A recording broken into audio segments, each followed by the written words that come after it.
Hi, this is Doug. And I'm Cindy. With Help Me Help Mama 5cast. Thanks for joining in today. Well, today we're going to be talking about a question that one viewer wrote in. Am I a caregiver or am I just one of the adult kids? Well, you're always one of the adult kids. You love mom or dad, you're one of the kids. And you may be a caregiver. You know, and you don't know, there's no demarcation line there when you actually become a caregiver unless there's a traumatic health event. For me, my mom lived 35 miles away, and when I go visit her, I noticed she wasn't taking her medicine. She wasn't eating right. I don't believe she was staying hydrated. Things just weren't being taken care of, and she was getting a little depressed. So she moved over here close to us, and I'd go over to see her, have breakfast with her, check in on her at noon, helped her get a crock pot so she could start cooking more. And it was just things that I did as a daughter. But it was starting out, 1 to 3 hours a day. That was journey stop 1. And I understand the question because it starts very innocently. You just start, I stopped by my mom's of a morning just to have a cup of coffee and just to visit a minute. And I enjoyed that, hearing mom's words of wisdom and drinking a cup of coffee and visiting a minute and then go to work. And at first it's like, if someone asked me if I was my mom's caregiver, no, I'm just her son. I stopped by and visit. You was just your mom's daughter. You just stopped by to visit.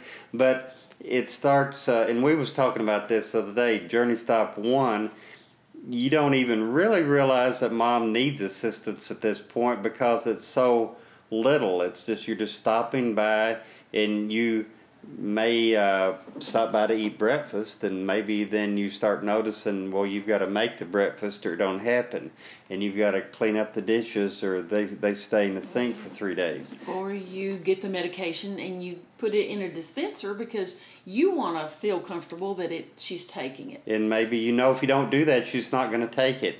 And there's just a few things, and it's gradually more and more, and then it starts soaking in, hey, if I don't do these things for mom, it's not going to be done. And some of them are just niceties, some of them are necessities, some of them, they've got to be done. So you start doing some things to help.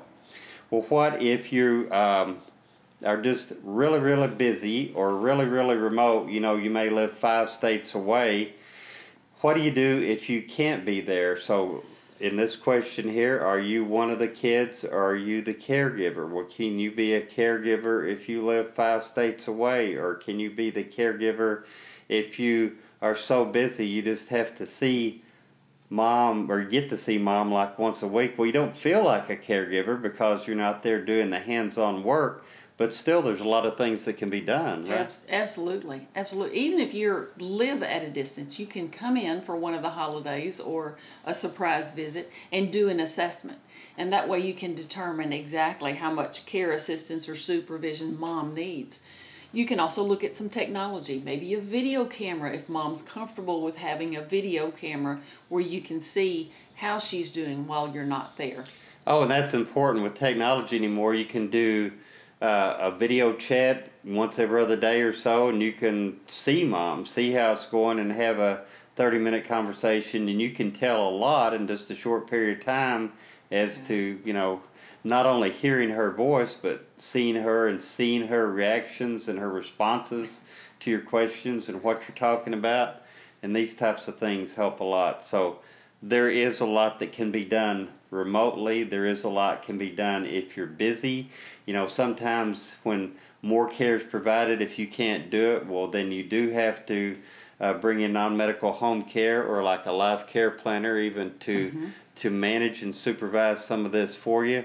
But you can make sure that your mom gets good care even from a distance if you can't do it yourself. So hopefully these tips are valuable and are helping you. If you have questions, please comment. Please tell us your questions. And if you'd like us to do more along these lines, please let us know. So thank you for watching today. So the question was, am I a caregiver? And my response to that is ultimately, if you ask that question, then the answer is yes, you're a caregiver. And I want to thank you for being a caregiver for your loved one. You're making a huge difference in their life.